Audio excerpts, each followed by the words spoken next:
Third কোয়েশ্চেনটাও হচ্ছে এবার জিজ্ঞেস করতে পারে, why you have chosen this university. আপনি যে ইউনিভার্সিটি সিলেক্ট করলেন, ওই ইউনিভার্সিটিটাই হচ্ছে আপনি কেন চুজ করলেন, এটা নিয়ে তারা জিজ্ঞেস করতে পারে। এখন এখানে হচ্ছে মোস্ট অফ দ্য ইউনিভার্সিটি গুলা যেটা থাকে যে হচ্ছে সিটি ইউনিভার্সিটি থাকে অনেক ক্ষেত্রে। যেমন আপনাকে জিজ্ঞেস করলাম, ধরে নিচ্ছি আপনি ইউনিভার্সিটি অফ উইনচেস্টারে যেতে চাচ্ছেন। ওকে? ইন দ্যাট কেস আপনাকে জিজ্ঞেস করতে পারে, why you have chosen Winchester. যদি বলে why you have chosen Winchester, এখানে হচ্ছে সিটিও চলে আসলো, এখানে কিন্তু হচ্ছে ইউনিভার্সিটিও চলে আসলো। তখন আপনার আনসারটা কিন্তু ওভাবে দিতে হবে। তো কোয়েশ্চেন বোঝা এখানে অনেক বেশি হচ্ছে ম্যাটার করছে।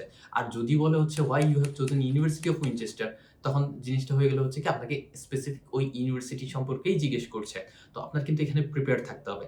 আমি ধরে নিচ্ছি ফার্স্ট কেসে আপনাকে জিজ্ঞেস করলো why you have chosen Winchester.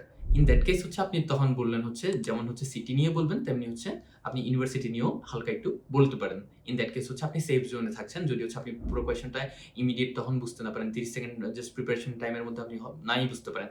তো ইন দ্যাট কেস আপনি কিন্তু সেফ জোনে থাকলেন। বাট যখনই আপনাকে স্পেসিফিক বলে দেবে why you have chosen the university of Winchester, তখন আপনি শুধুমাত্র ইউনিভার্সিটি নিয়ে বলতে পারেন এবং হচ্ছে ওখানের মধ্যে থেকে ইউনিভার্সিটি চুজ করার পিছনে একটা রিজন হতে পারে, আপনি হচ্ছে সিটিটাও একটা রিজন হতে পারে। ওকে? আর লন্ডনের ক্ষেত্রে জিনিসটা খুবই সিম্পল থাকে। আপনার এইভাবে কনফিউশনটা থাকে না। But why you have chosen university of Birmingham, তখন যদি এভাবে কথাবার্তা তখন থাকে, তখন হচ্ছে আপনি কিন্তু বলতে পারেন কেন হচ্ছে ওই ইউনিভার্সিটি অফ বার্মিংহাম আপনি চুজ করলেন। But why you have chosen Birmingham, তখন হচ্ছে আপনার আনসার দিতে হবে আপনি কেন হচ্ছে বার্মিংহাম সিটিটাতেই কেন যেতে চাচ্ছেন, বা এটা রিলেটেড এবং হচ্ছে ওভারঅল ইউনিভার্সিটিটা রিলেটেড।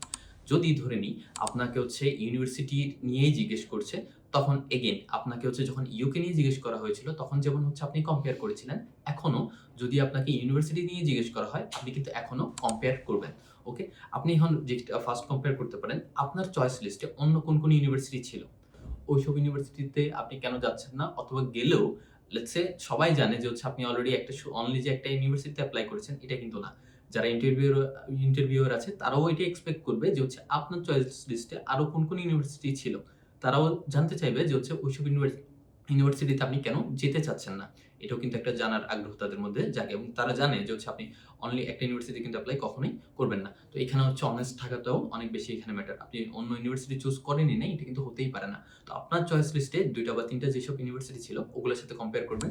ওগুলার চাইলে হচ্ছে আপনি ওগুলোর ফ্যাসিলিটিস অ্যান্ড হচ্ছে ওগুলার এনভায়রনমেন্ট, লেটস সে সিটি যেটা বললাম, সিটিটাও আপনি এখানে চাইলে ইনভলভ করতে পারেন এবং হচ্ছে এখানে যেটা করতে পারেন, আপনার জন্য এই কোর্সটা এই ইউনিভার্সিটিটা কেন বেস্ট? লেটস সে অন্য কোর্সটা মানে সেম কোর্স আপনি অন্য ইউনিভার্সিটিতে কেন করতে চাচ্ছেন না?